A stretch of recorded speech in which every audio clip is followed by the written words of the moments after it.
శ్రీ గురుభ్యో నమః. శ్రీమాత్రే నమః. మా భక్తి టీవీని ప్రోత్సహిస్తున్నటువంటి మా ప్రేక్షకులందరికీ ధన్యవాదాలు తెలియజేస్తూ 16 మార్చి నుంచి 22 మార్చి వరకు గల కాలానికి రాశి ఫలితాలు ఏ విధంగా ఉన్నాయి ఇప్పుడు మనం తెలియజెప్పుకుందాము. ముందుగా గ్రహస్థితులు. వృషభంలో గురువుగారు, మిథునంలో కుజుడు, కన్యలో చంద్రకేతువులు, అలాగే శనిగారు కుంభరాశిలో, రవి రాహు శుక్ర బుధులు మీన రాశిలో.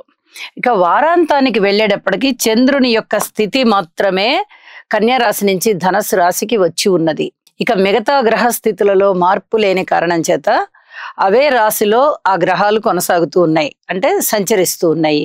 ఇక ఈ గ్రహాల యొక్క దృష్టి ఏ విధంగా ఉంది అంటే, కుజుని యొక్క దృష్టి చంద్రకేతువుల మీద ఉంది, గురువుగారి యొక్క దృష్టి కూడా చంద్రకేతువుల మీద ఉంది. ఇక మిగతా శనిగారి దృష్టి కానీ, గురువు గారి మిగతా దృష్టులు కానీ, అలాగే కుజుని యొక్క 7-8 దృష్టులు కానీ కేవలం రాసుల మీదనే ఉన్నాయి తప్ప గ్రహాల మీద లేవు. ఇది గమనించదగ్గ విషయం.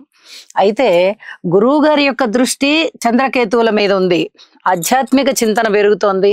అలాగే మానసికంగా దృఢంగా ఉండడానికి, మంచి నిర్ణయాలు తీసుకోవడానికి, చక్కటి సత్ప్రవర్తనతో ఉండడానికి, ఆధ్యాత్మిక చింతన పెంచుకోవడానికి ఇత్యాది వాటన్నిటికీ కూడా ఈ దృష్టులు చాలా చాలా బాగున్నాయి.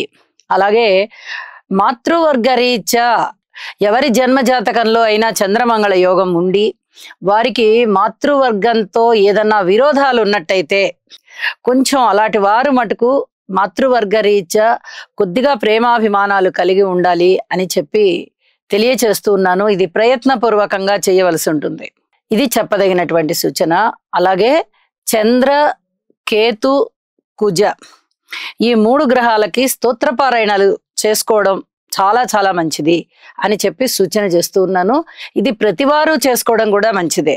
ఇక్కడ రాశితో సంబంధం లేకుండా ఓవరాల్గా మనం గ్రహస్థితులు చెప్పుకుంటూ ఉన్నప్పుడు ఖచ్చితంగా ఈ రాశి వాళ్ళకే ఇలా ఉంటుంది అని చెప్పడానికి రాదు. వాళ్ళకి చెప్పే పరిహారం వాళ్ళకి చెప్తాను. ఇప్పుడు నేను చెప్పినటువంటి పరిహారాలు ప్రతివారు చేసుకోవడానికి ప్రయత్నం చేయండి. చంద్రుని యొక్క స్థితి వారాంతంలో ధనస్సు రాశిలోకి వచ్చి ఉన్నది కదా, కుజుని యొక్క సప్తమ దృష్టి పడుతూ ఖచ్చితంగా ఇది కొంత మానసికమైనటువంటి అశాంతి ఏర్పడడానికి అవకాశం ఏర్పడుతోంది. అంటే కొంచెం గుండె ధైర్యం తగ్గినట్టుగా ఉంటుంది, బలము తగ్గినట్టుగా ఉంటుంది. అంతకన్నా వేరే ఇతరత్ర విపత్కర పరిస్థితులు ఏమీ ఉండబోవు. చంద్రగ్రహ స్తోత్రాలు, కుజగ్రహ స్తోత్రాలు, కేతుగ్రహ స్తోత్రాలు ఈ 3 పఠిస్తూ ఉండండి. మీకు చాలా అనుకూలమైన ఫలితాలు ఉంటాయని చెప్పి తెలియజేస్తూ, ఇకపోతే కలయిక ఫలితాలు ఏ విధంగా ఉన్నాయి అని ఒకసారి మనం చూసుకున్నట్టయితే, రవి రాహు శుక్ర బుధుల యొక్క స్థితి మీన రాశిలో ఉంది. 4 గ్రహాల యొక్క కలయిక జలతత్వ రాశిలో కలుస్తూ ఉంది. ఇది కొంచెం చెప్పదగినటువంటి సూచన. గురుస్థానం మంచిదే, జలతత్వ రాశి మంచిదే. కానీ ఇక్కడ బుధుడు నీచలో ఉన్నారు, శుక్రాచార్యుల వారు ఉచ్చలో ఉన్నారు. రవి రాహుల యొక్క కలయిక జరుగుతోంది. శుక్రాచార్యుల వారు రాహుతో ఉన్నారు, బుధుడు రాహుతో ఉన్నారు, రవి రాహుతో ఉన్నారు. ఈ రకమైనటువంటి పరిస్థితి శారీరకమైన బలహీనతలు, అలాగే వినికిడి సమస్యలు, చర్మానికి సంబంధించిన ఇబ్బందులు, స్త్రీలతో ఇబ్బందులు, అలాగే వైవాహిక జీవితంలో ఇబ్బందులు, వివాహాది శుభకార్యాలు కుదరడానికి కూడా చాలా వరకు ఆటంకాలు ఉండడము, అలాగే పితృవంశ దోషం.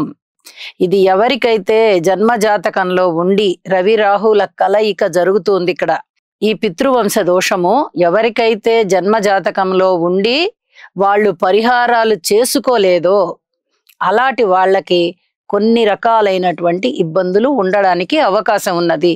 కాబట్టి తప్పనిసరిగా పితృవంశ దోషం ఉన్నవారు నారాయణ బలి అనేటటువంటి కార్యక్రమాన్ని నిర్వహించుకోవాలి. తండ్రి ఉన్నవారు తప్పనిసరిగా తండ్రి గారి చేతనే ఆచరింపజేయాలి. తండ్రి లేనివారు మాత్రమే కొడుకు చేయాలి. ఒకవేళ తాతగారు జీవించి ఉన్నారనుకోండి, తాతగారే చెయ్యాలి, తండ్రి గారి తండ్రి. ఆ హెడ్ ఆఫ్ ద ఫ్యామిలీ ఎవరైతే ఉన్నారో వాళ్ళు చెయ్యాలన్నమాట. ఇది తండ్రి గారు చేస్తే కొడుకులందరికీ వస్తుంది, కొడుకు చేస్తే ఎవరు చేస్తే వాళ్ళకి మాత్రమే వస్తుంది.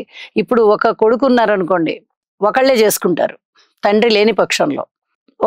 తండ్రికి 2 కొడుకులు ఉన్నారనుకోండి, తండ్రి లేరు, అన్నదమ్ములు 2, అలాంటప్పుడు ఇద్దరు అన్నదమ్ములు నిర్వహించుకోవాలి. ఇది చెప్పదగినటువంటి సూచన. రాబోయేటటువంటి వారం రోజుల కాలంలో, ఈ 22వ తారీఖు నుంచి ఇంకొక వారం రోజుల కాలంలో షష్టగ్రహ కూటమి ఏర్పడుతూ ఉన్నది. కాబట్టి ఈ రకమైనటువంటి దోషానికి తప్పనిసరిగా ఫలితం కనిపిస్తూ ఉంటుంది ఇంతో అంతో. దాన్ని నివారించుకోవడానికి ఈ నారాయణ బలి చేసుకోవాల్సిందిగా సూచన. నారాయణ బలి చేసుకున్న వారు రవి రాహు స్తోత్రాలు పారాయణ చేసుకోండి. ఇది చెప్పదగినటువంటి సూచన. ఇక రాసుల్లోకి వెళ్దాం. మకర రాశి. మకర రాశి వారికి ఈ వారం రోజుల కాలాన్ని గనక పరిశీలన చేసినట్టయితే చాలా మంచి ఫలితాలు కనిపిస్తున్నాయి. తృతీయ స్థానంలోనే బుధ రవి రాహు గ్రహాల యొక్క సంచారము, పంచమ స్థానంలో గురుగారి సంచారము, అలాగే షష్ఠ స్థానంలో కుజుని యొక్క సంచారము వెరసి 5 గ్రహాల ఉనికి చాలా అత్యద్భుతమైన ఫలితాలను ఇస్తుంది. రుణాలు తీరిపోతున్నాయి. రుణ బాధలు చక్కగా తగ్గిపోయి చాలా ఆనందంగా ఉంటారు. కొత్త రుణాలు చెయ్యాలి అనుకున్నా కూడా మీరు ఇక ధైర్యంగా చేసుకోవచ్చు మనము అని అనుకుంటారు. మీ జీవిత ఆశయం నెరవేరడానికి కావలసినటువంటి ప్రణాళికలు సిద్ధం చేసుకుంటారు. ఏదైనా నూతన గృహము కానీ, ఇతరత్ర కట్టడాలు కానీ, గృహానికి సంబంధించిన మరమ్మతులు కానీ ఏమైనా చెయ్యాలి అనుకుంటే అవన్నీ కూడా చక్కగా మంచిగా జరిగిపోతాయి. మీకు కీర్తి ప్రతిష్టలు వస్తాయి. వివాహాది శుభకార్యాల విషయంలో కూడా చాలా సంతృప్తిగా ఉంటారు. సన్మాన సత్కారాలు ఉంటాయి. ధనము రాబడి బాగుంటుంది. అన్నదమ్ముల సహాయ సహకారాలు ఉంటాయి. ఆరోగ్య విషయం చాలా బాగుంటుంది. అలాగే సంతాన రీత్యా చాలా చక్కటి అభివృద్ధి కనిపిస్తుంది. ఇది మీ మానసిక ప్రశాంతతకి దోహదం చేస్తుంది. అనుకూలమైనటువంటి సంతానము, మీకు చాలా అండాదండగా ఉంటారు. ఇది మీ మానసిక ప్రశాంతతని పెంచుతుంది కూడా. అలాగే సంతానం లేని వారికి సంతానం కలుగుతారు అనేటటువంటి ఆశాభావం, శుభవార్త వినడం, ఇవన్నీ కూడా చాలా స్పష్టంగా ఉన్నాయి. మీ వ్యక్తిత్వం బాగా ఇనుమడిస్తుంది. ఎవరైనా అనారోగ్యంతో ఉన్నట్టయితే వారికి తిరిగి ఆరోగ్యం సహకరిస్తుంది. ఔషధ సేవ వల్ల లబ్ధి కలుగుతుంది. అతి త్వరగా ఆరోగ్యాన్ని చేజిక్కించుకోగలుగుతారు. అలాగే దగ్గర బంధువుల యొక్క ఆదరణ పెరుగుతుంది. మాతృవర్గ రీత్యా కానీ, పితృవర్గ రీత్యా కానీ చిన్నపాటి ఇబ్బందులు కనిపిస్తూ ఉన్నాయి. దీని గురించి మీరు కొంచెం శ్రద్ధ తీసుకోవాల్సినటువంటి పరిస్థితి ఉంది. తల్లిదండ్రులకి వీలైనంత వరకు సేవ చెయ్యండి. గురువులకి సేవ చెయ్యండి. ఆశ్రమాలకి సేవ చెయ్యండి. అలాగే విద్యార్థులు, ఉన్నత విద్య చదివేటటువంటి వారికి చాలా బాగుంది అని చెప్పొచ్చు.